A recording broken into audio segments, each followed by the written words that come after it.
I have seen it. I was going to show us a video, but I know it is very nerve-wracking. It's not a sight that you want to behold. Can be very scary. It can be very dangerous because some of our kids, when it comes to head banging, some of them, they do not even want to bang their head on anything that is soft. They're looking for that hard floor. Anything that is hard is what they actually want to bang their head on. And can you imagine kids banging their head on glass? And if that break, then what? And they're banging their head on the wall or the floor, the concrete floor. Thank God for the way God created us. Because sometimes you just wonder, that head is still there and it then break out, right away. So like I was just saying earlier, that every behavior has a function. And these are the four functions that research shows that behavior serves, the function that behavior serves. So recently they put it on an acronym that says SIT. Before it used to be EAT, which is the same thing, EATS, yes.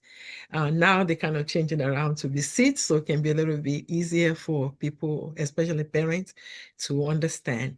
So sometimes behavior is for sensory, is something that gives them, and all the sensory banging their head, biting, it gives them comfort.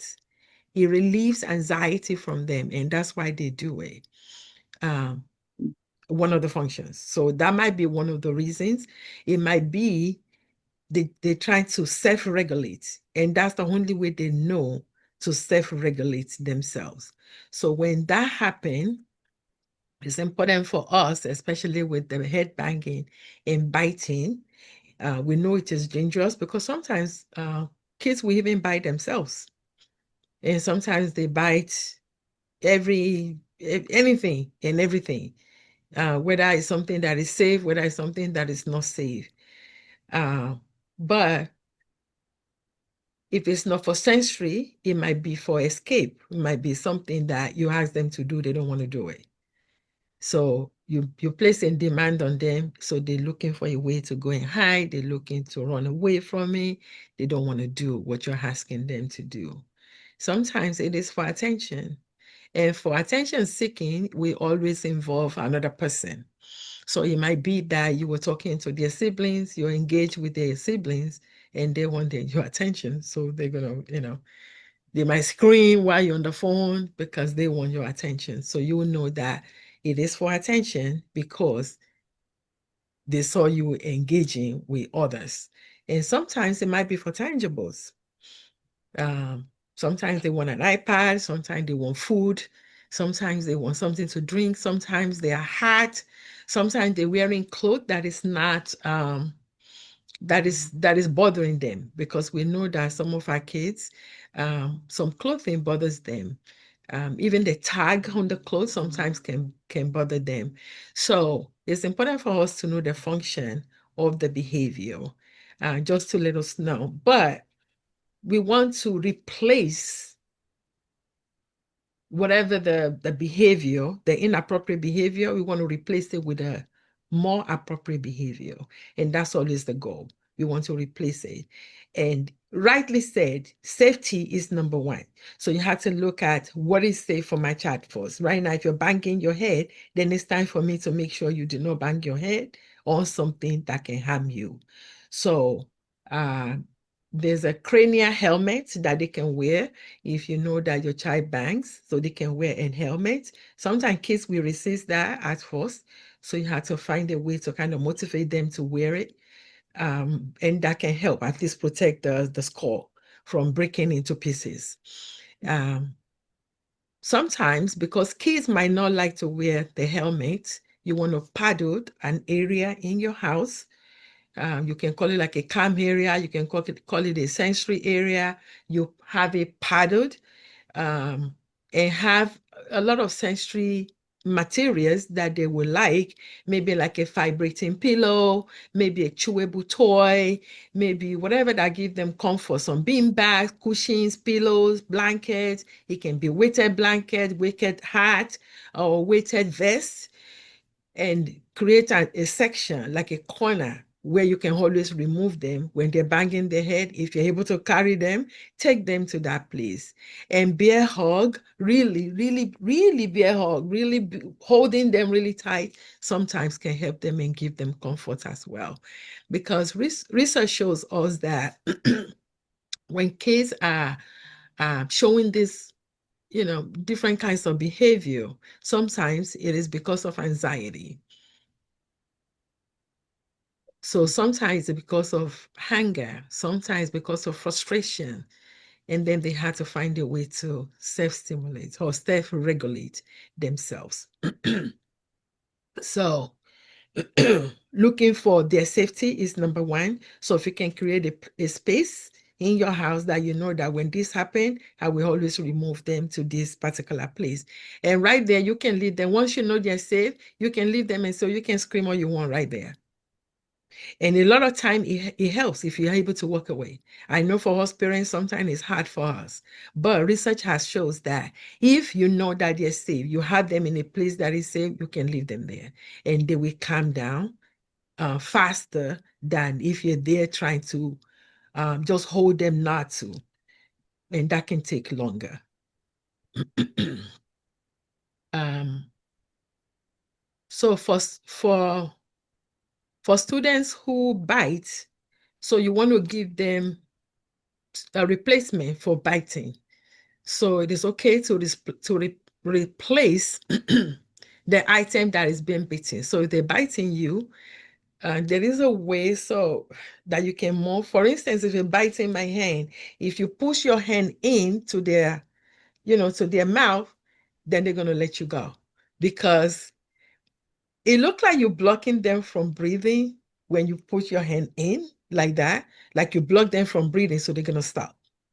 Also, when you do that, you take the part of the meat that they're biting, now it's no longer available to them. So they're going to let you go. So that's one way that you can quickly remove yourself from being bitten, and then you give them an alternative. There are so many chewable toys out there that we can give them to bite on. Um, Crunchy snack has proven to be effective for students who bite. Um, Also gum. If you find it appropriate, gum also work for them. Give them gum. So you want to give them something different, something more appropriate. And then we have to, as you're doing that, you also speak to them. Speak to them with a very calm, neutral tone, neutral face, not like a face like I'm upset right now. Yes, I know it hurts when when somebody bites you, it hurts, but you really want to show them calmness because they're already anxious. So if they see you anxious, you're not helping them. So that's why it's important for us to be very, very calm. If they're in a place that the light is very bright, you want to dim the light if you can.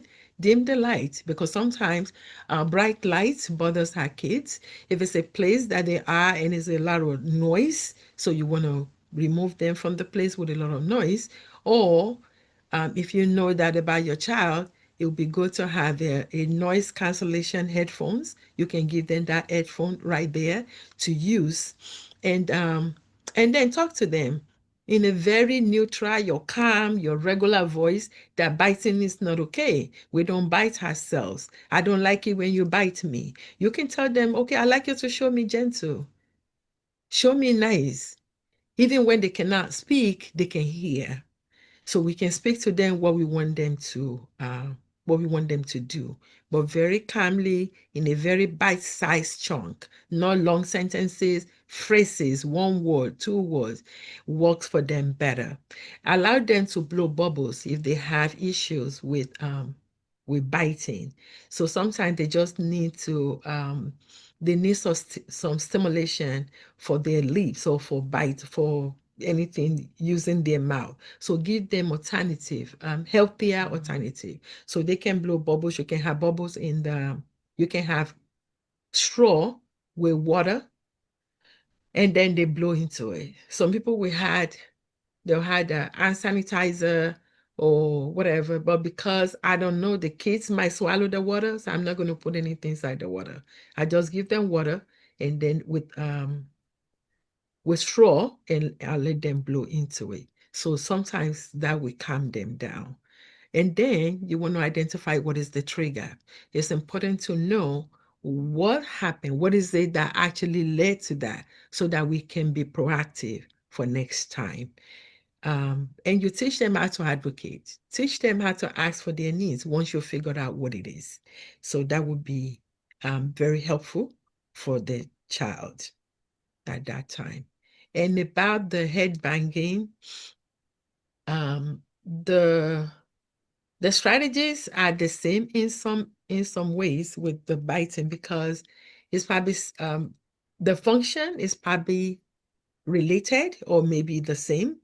So depending on what it is, depending on what we find out to be the trigger for that behavior, we determine what is it that we need to do proactively to help them stop that behavior. It's not going to happen immediately. It's a process. It's going to happen over time.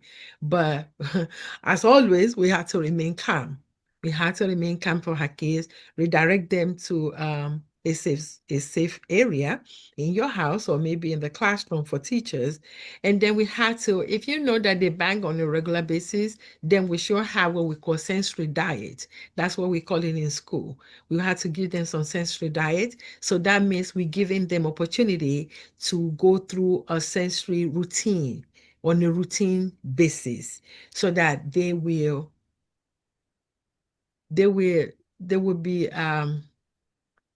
the calmness is being reinforced for them, and they will not hopefully see the need to have inappropriate behavior. So heavy lifting activities help our kids. If you don't have any of that, give them something heavy to carry, like a laundry bag. Tell them to carry laundry bag to the basement. You don't even need it. Tell them to carry it to the basement, but just carrying stuff. In the classroom, sometimes I will give them like dictionary. We all know dictionary is heavy. So I give them a dictionary. I can give them two, depending on their size. I give them two dictionary and I take them to take it to a teacher, maybe on the bottom floor or on the upper floor. So by the time they carry that and go upstairs and come down, they're good by the time they come back. So heavy lifting activities also help them.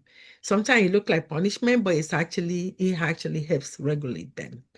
And teach them ways to communicate, because a lot of times they're doing this because they don't know how to express their feelings. They don't know how to communicate what is going on. So you want to teach them how to communicate with you.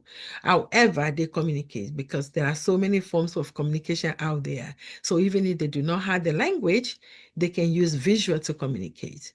So we use the AAC devices at school.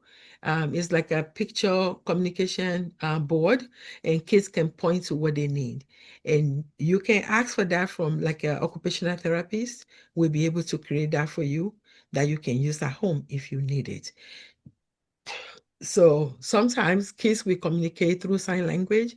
I try to teach students sign language. We all learn together, and we just laugh together, just to give them alternative ways to communicate. So sign language might be something that we want to invest in if that is something that is needed, if they do not have adequate language to communicate.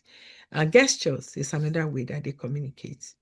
So those are some strategies that we can employ at home to help our kids, whether they bite or they head bang. And of course, see the doctor, see the neurologist, so that they can see what is specific to your child. Uh, so do we have any other questions? Wow. Okay. Um, so we're going to get to progress monitoring. Let me see. I don't think there's anything in the chat. Is there? Okay. So if there's any other question about any of the things we've talked about, please feel free to ask. And so we're looking at monitoring strategies to the progress monitoring strategies.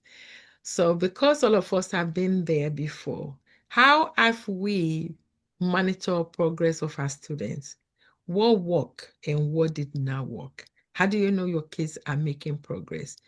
Month by month, week by week, year by year.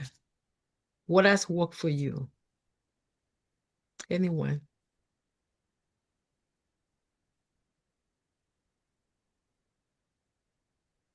Anyone want to share what worked for you to be sure that your children are making progress in school?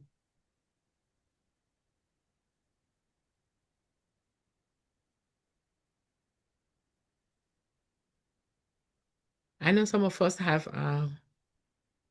we've been there.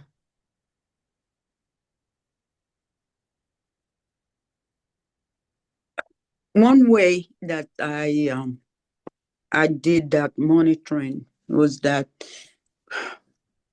um I followed the weekly. We have a meeting. I mean, the school we had sat and had a meeting how they will let me know what was done today. They will put it in his backpack, and I'm to go there and look. And when I look, I myself am noting those things. So at the end of a week, I already know what was tried and what worked and what I did, which I have forwarded to them also, that this is what happened at home and I did this and it worked. So at the end, no more than 2 weeks, I already know what we had tried, both school and at home, and then worked for him. Amen. And we are able to say, okay, you know what, this thing that you did not work. Because this is, if you look at the progress notes you sent home and the one I sent to you, you will see that this particular thing doesn't work. So we know how to follow like that. I was like 100% every day on this for all for all 20 something years straight, almost 30 years straight, every day. I devoted my life to that. Mm-hmm. Thank you for sharing. So we all know that it can be overwhelming. But let's think about if that is not done. If we don't have that, then what happens to that child? Research actually shows that the best investment or the best gift that a parent can give to their kids is really being involved in their education, even if the kids doesn't have an IEP for any child. But it's even triple important for students with IEP or 504. It's even more important because if we wait for too long, then we've wasted some days, some weeks, maybe some months, or some years. So monitoring should be periodic. We're all collecting data. Teachers are collecting, parents are collecting, just like we had Mrs. Abogan just told us now. So we're using that information to drive instruction, to drive performance, to drive what goes on continuously, periodically and continuously. So, and that will help us to minimize the risk of adverse effects. Because research shows that students with disability, they regress very quickly more than they learn. So when they learn, they can learn and they're learning. But once we do not monitor their progress and they're regressing, the regressing is very fast and we don't want that to happen. That's why this is very, very important to monitor progress for our students. Some of the challenges of progress monitoring is inconsistent data collection. So we collect data, maybe we started in September and somewhere along the line we got busy, we didn't look again, we don't check continuously, and comes January or February and it's like, oh, what happened to my child? He started well, but something happened within those months that because we weren't looking, or maybe the teacher wasn't adequately collecting data, and the kids was just falling into the cracks, which we do not want that to happen. So also variation of collected data. Sometimes the data that you are collecting, maybe it does not align with the IEP goals, or what is it that you're actually focusing on. The teacher is sending progress reports, but are we looking to make sure that that progress report is actually in alignment